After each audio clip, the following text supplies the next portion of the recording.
right now. But joining us on the I Have No Sponsor hotline, one of the absolute best in Eagles YouTube right there, Josh Davis, the Philly special. Josh, I am so sorry, man. I had the link in the message. I just never hit enter to send the link. You're all good. You're all good. I was like, I'm sure that you meant to, so that's why I was going to message you. I was just about to actually send a message on the YouTube chat, because I was like, oh, maybe you see that one a little bit quicker. Just flash that one up on the screen. Hey, send the link, bro.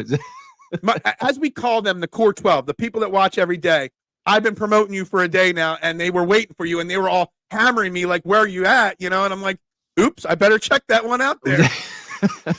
Well, it would be, I would just say this, it would be very much like me to be late anyway. So most of the time, whenever I'm starting the streams, I'm like 5-10 minutes late. So it's basically par for the course here. So, but I appreciate you having me on.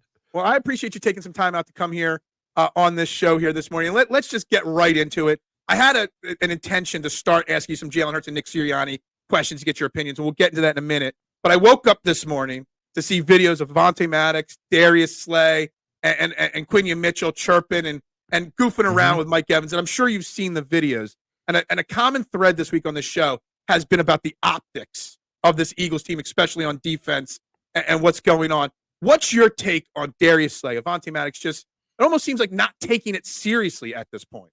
Yeah, I went on a bit of a rant on one of my live streams earlier this week for Slay, and I get the fact that he's a veteran, and so is Avonte Maddox. So there's going to be probably a difference, as there was, and you'd see it for, I'm sure, a lot of different mic'd up clips of different veterans down the league. They know each other. There's some camaraderie. They're in the league together. So that part to me is not as big of a deal. Like, I would prefer what Q does, even for my veteran. Sure, I would love for them to be like, what, when we're on the field, this is no buddy thing. This is, we're going after each other.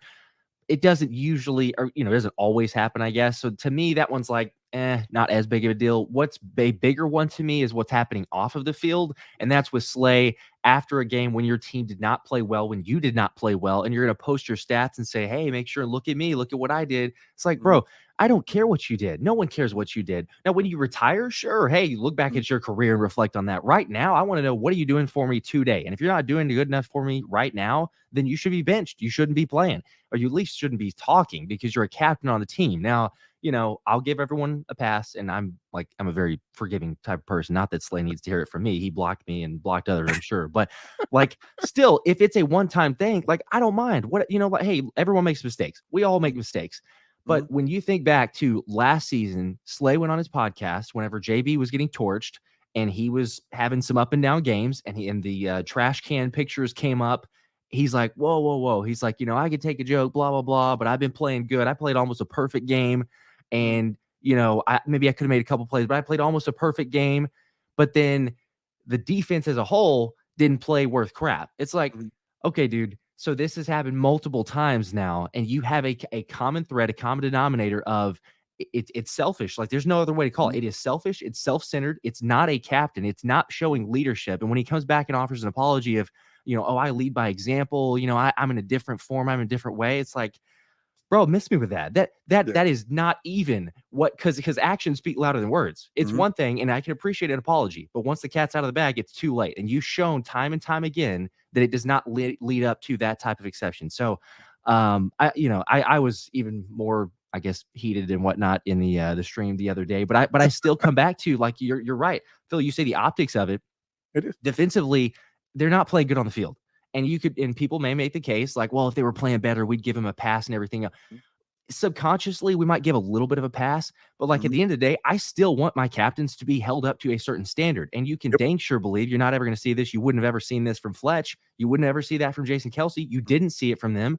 There's a different level. And I know people lead from different, aspects and different minds and ways of thinking, but there's also a certain point where I'm like, if that's my captain, I'm sorry. It doesn't need to be about me. The first thing you do publicly, because, he understands this. He's 33 years old. He's been in the NFL for a while. He's had media react to things he's done.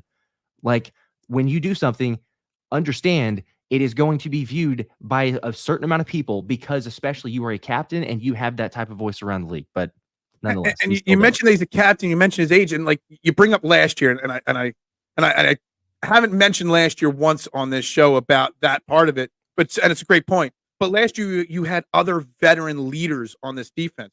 Like you're the guy now on this defense. Fletcher Mhm. Cox is gone. This is a lot of young guys that are looking to Darius Slay, Quinion Mitchell, Cooper DeJean. A lot of guys looking to him for the example on how to be a pro, how to be a leader themselves.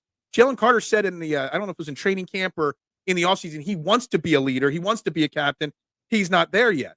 But then you got Darius Slay acting the way he does on and off the field. And I know it kind of got slightly overblown, but him going on the Micah Parsons podcast to old people like me, that just doesn't sit well. That's just not how you present yourself as a Philadelphia Eagle. Mhm. And Darius Slade, as a veteran, as an older person, as a captain, needs to understand that. And I don't think he understands what his place on this team needs to be for this team to succeed.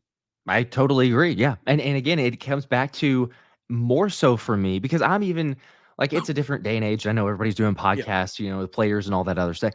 It's fine. If they want to go on and do that and they want to hang out, it's not my preference. But it would be one thing if he goes and hangs out with the enemy and it's just, like a new heights Mhm. of sorts, right? Like that's a little bit Right. different, but still, you go just talk about the game. There's no throwing shade at players, especially Mhm. your own players, and you just go out there and do that. But it's a difference when you go on with the enemy. There's already beef between Micah Parsons and CJ Gardner-Johnson, and Mhm. then you just laugh at your player with Micah Parsons on that. That's like, again, it's just frustrating.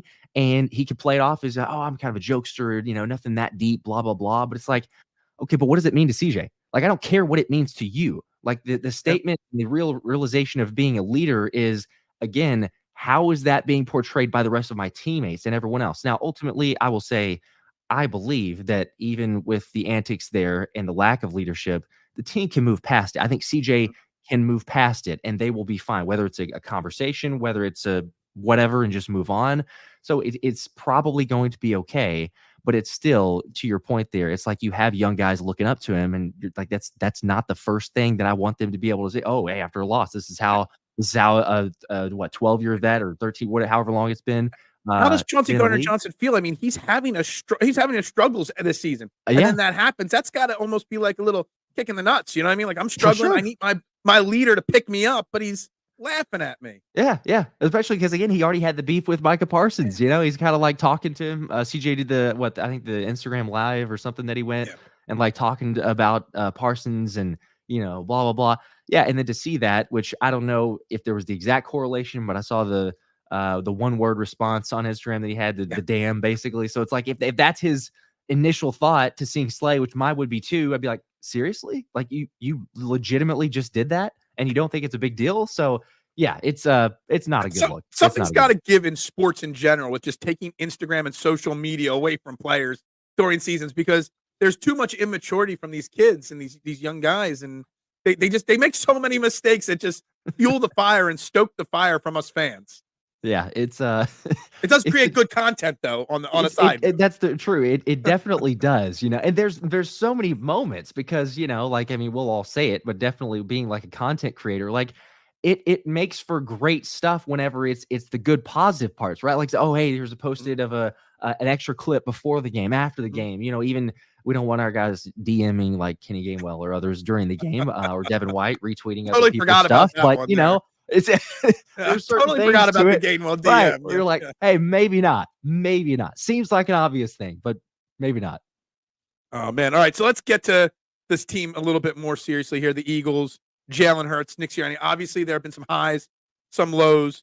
There's something that I've been talking about. I was watching some of Shane Haff and his all 22 breakdown, and he was breaking down some of the plays and some of the struggles early in the last game for the Bucks or against the Bucks. And he said something that really resonated for me. And whether you're a Jalen Hurts supporter or a Jalen Hurts not supporter, where are the easy throws for Jalen to get him into a rhythm? And it's something that kind of really, I watched it yesterday. It's been sticking in my stomach and in my mind for 24 hours now. Like he's struggling. There are issues. He's lost confidence, whatever it may be. Maybe he was just never as good as 2022. But can't the offense of coordinator, can't the head coach, can't we design a system or a game plan, or at least the first 15 plays? If you get him into a rhythm, if you get his confidence going in the game, that's when then the great Jalen Hurts comes out. But when he struggles early, then it snowballs really quickly for him.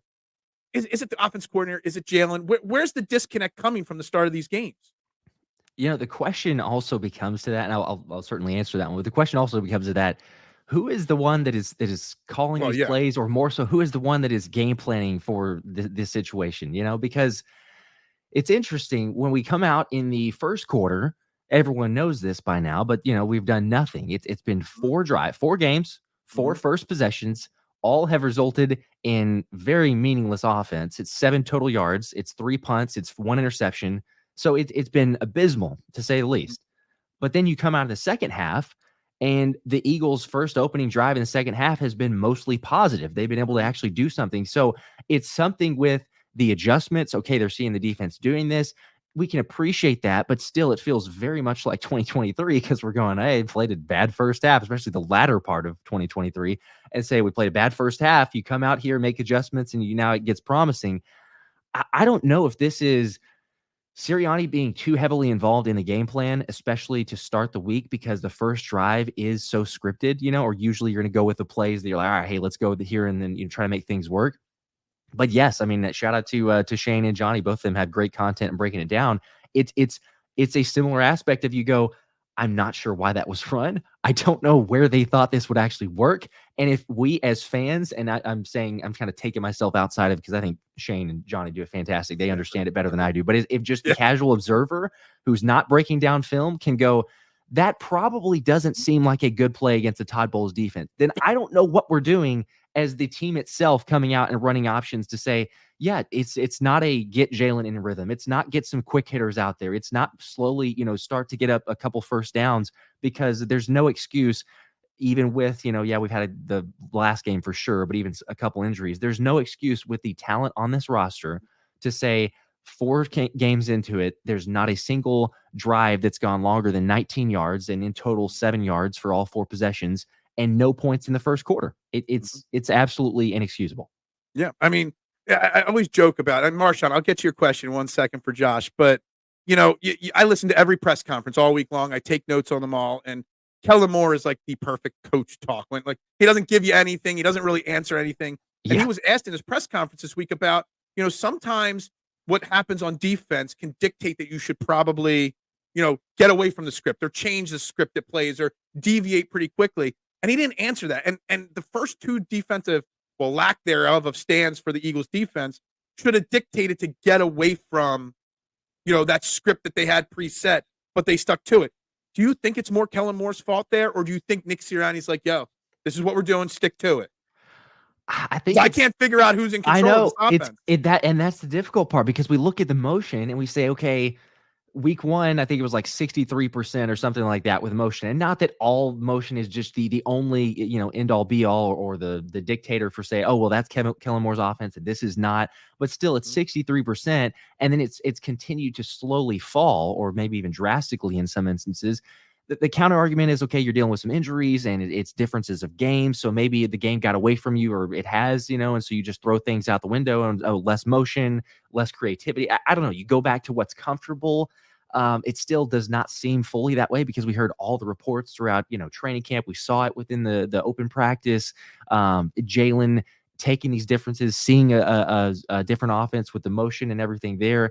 But ultimately, I mean, I'd say it's probably some of both. It's hard. Shout out to Anthony DeBona, who was in the chat here as well. But Anthony wrote a good article on like the 5 steps to fix the Eagles. And one of those was mentioning, the quote from Sirianni, and saying like, oh, like my wife, like the backseat driving type of deal. I'll be driving, she's telling me where to go. It's a certain flavor of that. The hard part is it's difficult to tell to what extent. And I believe that anyone who has driven with a backseat driver would claim and understand it's not the most fun experience, especially Anybody if they're married has very, done that. So, especially if they're very involved and yeah. going like, no, I've got it. I know where I'm going. Like, I have some confidence here, but it totally takes everything away from you. And there is probably some frustration. So we haven't seen that, and we probably won't within a Kellen Moore press conference, because, as you said, it's very, very PC. You're not going to get anything from He it. is the ultimate But Andy Reid type press conference right there. it is. He It would really fit is.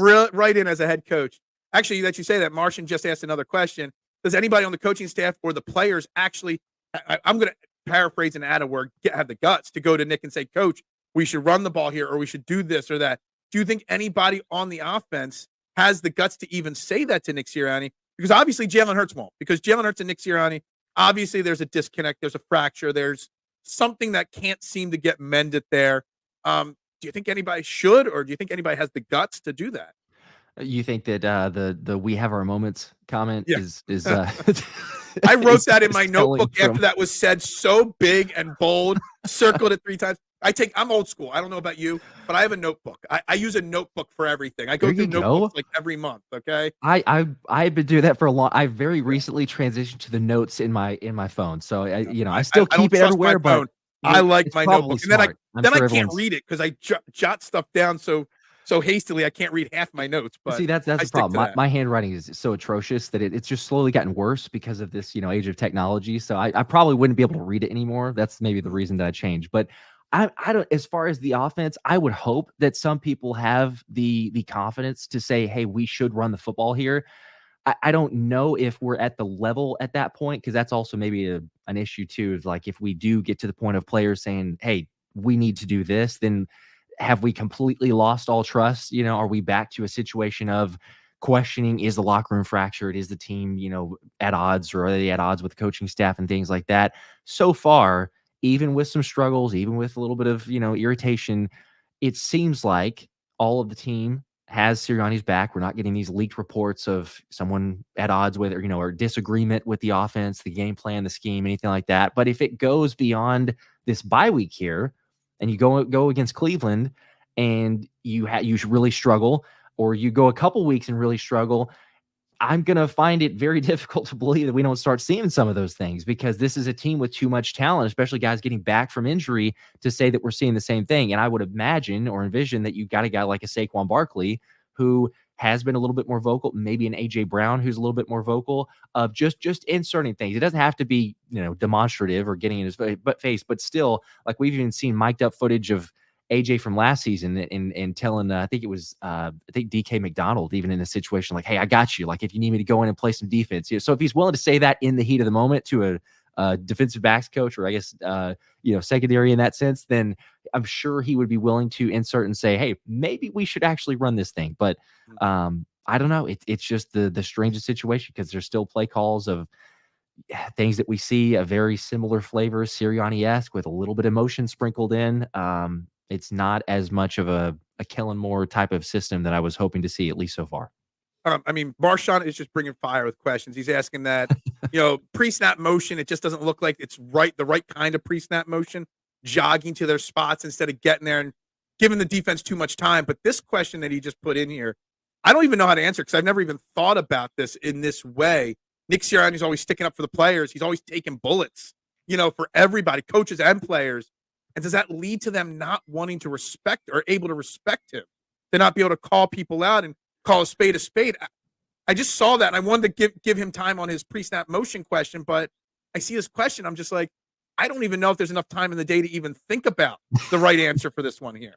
That's an interesting thought. I mean, I would say if it's outside of the media and the press conferences and that thing were happening, then I think sure, I would envision that a lot of us would look at that and go, "Man, the dude's a poser. You got to be like get real." Like Yeah. that's ridiculous. No one's going to respect him for that. I can understand a little bit of a difference, and I think most people see the I guess the lack of parallels in those situations, but being like, okay, it's the media, and sometimes it'll get blown out of proportion, or sometimes maybe they have the thought of the players and or the coaches like, hey, a word will get twisted or something gets taken out of context. So I don't think so as much there. I see, Marshawn, I appreciate the comment. I see where you're coming from with that one, but I do feel like, as AJ even said in the what was it, the come to Jesus meeting with the media last year, Mhm. like, hey, this is what's going on. This is not what's going on. Sirianni's saying things that he doesn't mean. Basically, he's standing up for us. We appreciate him. We have his back. I think that if anything, it probably gains a little bit of credibility because Sirianni is like, guys, look, I'm willing to fall on the sword, as idiotic as it sounds, because I can't believe, as I know that we're frustrated with Sirianni offensive schemes and game planning, everything. If we go back to last year, I can't believe that a guy is going to say, we called a final play literally just hoping for a pass interference. There was actually no design. It was in Seattle game, but there was no design at all. We were not trying to get a first down. We were not trying to get down the field a little bit more, set up for a Hail Mary, anything like that. It was literally, we called a play to get a pass interference in that situation. Like, it's idiotic. Like, there's no way that it's to that extreme. So sure, if I'm a player, I'm probably also going like, man, that's far-fetched. But I can appreciate the fact that whenever AJ came back and said, no, we ad-libbed there. Like, that was us going off script. We didn't go based off of the play. For Sirianni to be like, I'm not going to throw you under the bus. If you guys say that, that's fine, but I'm not going to go out there publicly and, just immediately throw my players off or under the bus. Well, at this point, it really doesn't matter because Nick Sirianni is not going anywhere. I know everybody wants to hear fire this or waiting. Everybody's jumping on that Bill Belichick picture and stuff like that. Look, Nick Sirianni's not going anywhere. They're 2-2 with all the injuries and all the new coordinators and all the new players. They also now have the easiest strength of schedule the rest of the season.